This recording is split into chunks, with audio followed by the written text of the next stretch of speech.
deliver sa Bagué. Papuntang Dasma.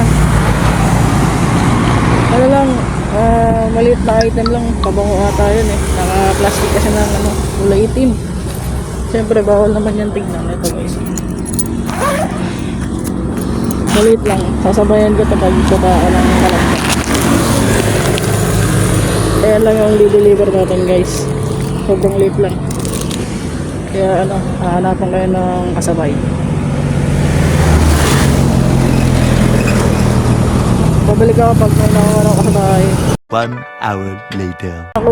Ito pala yung nakuha natin na kasabay. Nakakuha ko sa Calamba pa Tagaytay.